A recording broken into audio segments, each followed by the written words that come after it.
Entstehungsgeschichte.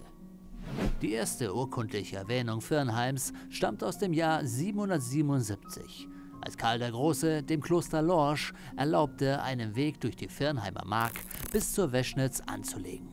Archäologische Funde weisen aber auf eine viel längere Besiedlung des Gebietes hin. Die 764 gegründete und 771 zum Reichskloster erhobene Abtei war im frühen und Hochmittelalter ein mächtiges Benediktinerkloster mit Besitzungen im Oberwald, an der Bergstraße, in Rheinhessen, in der Pfalz, im Essars und in Lothringen.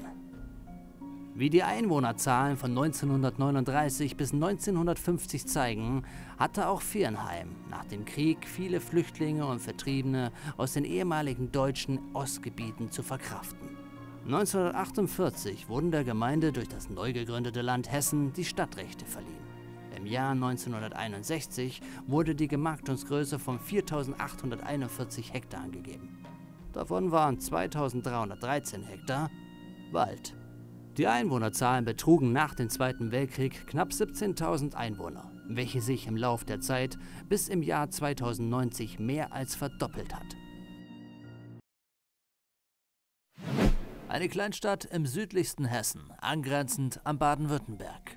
Eine Stadt, die auch über ihre Grenzen hinaus bekannt ist. Dies liegt zum einen an unserer berühmten Shoppingmeile, das Rhein-Neckar-Zentrum. Zum anderen hat Firnheim für eine Kleinstadt ein relativ großes Industriegebiet, welches einen direkten Autobahnanschluss hat. Rundherum liegen große Städte wie Mannheim, Heidelberg und Weinheim. Zu guter Letzt belegt Firnheim des Öfteren einen unschönen Platz in der Top 10 von Hessens Kriminalitätsstatistik. Außerdem gab es einige filmreife Szenen, welche in den weltweiten Nachrichten zu sehen waren. Unter anderem der sogenannte Bomber vom Fenne, der sich in seiner Wohnung in der Nordweststadt mit Sprengstoff verbarrikadierte. 2016 schaffte es Firnheim ebenfalls in die News, mit einer Geiselnahme im Kino. Doch nun genug der Firnheimer Schandtaten.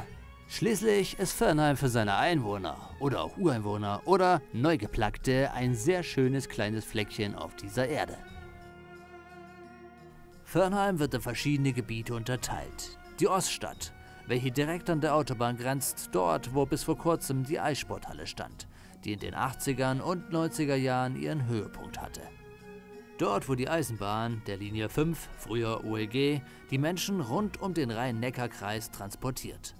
Angrenzend der sogenannte Bannholzgraben.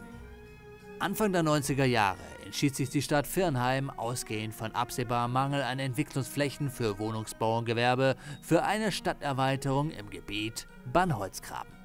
So benannt nach einem östlich des Gebietes verlaufenden Graben. Das neue Stadtquartier liegt am östlichen Stadtrand, vom übrigen Stadtgebiet durch die bislang als Ortsumgehung dienende Landstraße getrennt. Und dann ist da noch die Nordweststadt, anfangend an der Lorscher Straße, angrenzend an den alten Friedhof von Firnheim. In diesem Gebiet befindet sich außerdem ein kleines Volk, welches sein eigenes Süppchen kocht. Ihr kennt doch bestimmt sicher Asterix und Obelix. Da gab es die Gallier, ein kleiner, cooler Haufen inmitten des Imperiums der Römer, die über das Land herrschten. Aber die Gallier hielten zusammen und ließen sich nicht unterkriegen.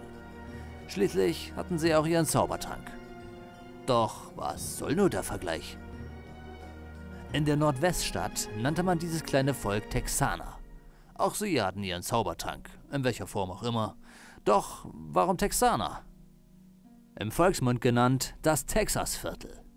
Diesen Mythen gehen wir auf den Grund und somit legt sich der Grundstein unserer ersten Folge Firnheim Wildlife.